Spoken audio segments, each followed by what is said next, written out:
Assalamualaikum warahmatullahi wabarakatuh. Izin memperkenalkan diri, saya Deswita Nur Sugandi, NPM 2151020162, Prodi Perbankan Syariah D.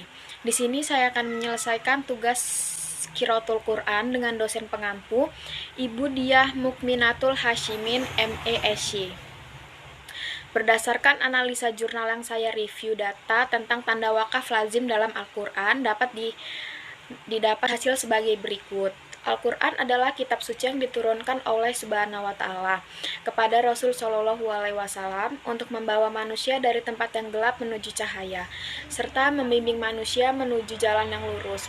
Rasulullah Shallallahu Alaihi Wasallam menyampaikan risalah kenabian kepada sahabat-sahabatnya, orang-orang Arab asli, sehingga mereka dapat memahaminya berdasarkan naluri mereka. Dan apabila mengalami ketidakjelasan dalam memahami suatu ayat, maka mereka langsung menanyakan maksudnya kepada Rasulullah Shallallahu Alaihi Wasallam. Al-Quran juga merupakan mukjizat agama Islam yang kekal dan abadi. Bahkan kemajuan ilmu pengetahuan pun menambah mukjizat Al-Quran itu sendiri.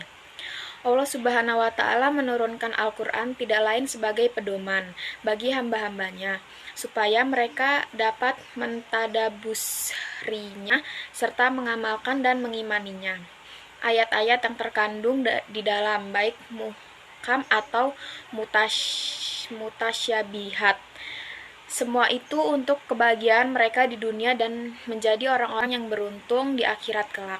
Allah Subhanahu wa Ta'ala menjadikan kitab Al-Quran sebagai sumber hukum yang komprehensif dan kabarnya sebagai penguat untuk hukum yang terkandung di dalamnya. Wakaf dan ibtidah. Yang pertama, pengertian wakaf. Apa sih wakaf itu? Wakaf dari sudut bahasa adalah pemberhentian pengucapan.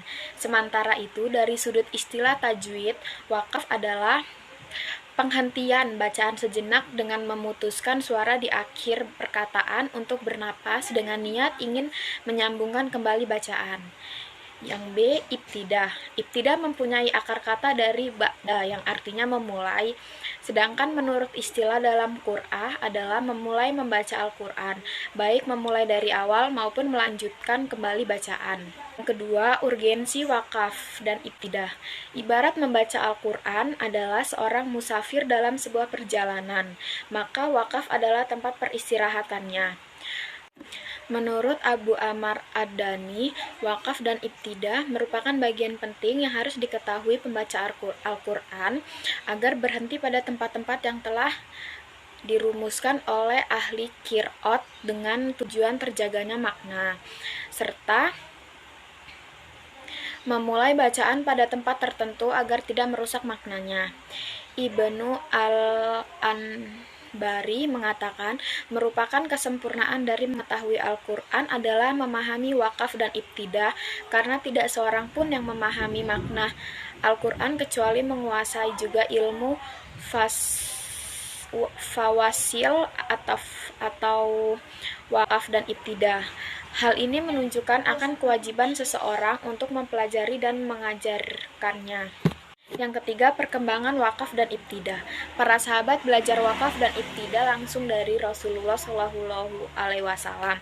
Suatu ketika Nabi Muhammad pernah menyangkal seorang laki-laki yang berada di sisi beliau dan berkata, barang siapa yang menaati Allah Subhanahu wa Ta'ala dan Rasulnya, maka telah diberi petunjuk, dan yang mendurhakai keduanya.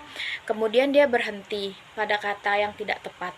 Kemudian Nabi Muhammad bersabda, seburuk-buruknya pembicara adalah Anda, maka berdirilah atau pergilah.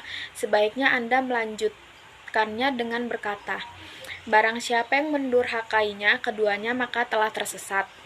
Atau Anda berhenti pada kalimat yang tepat, barang siapa menaati Allah Subhanahu wa Ta'ala dan Rasulnya maka telah diberi petunjuk.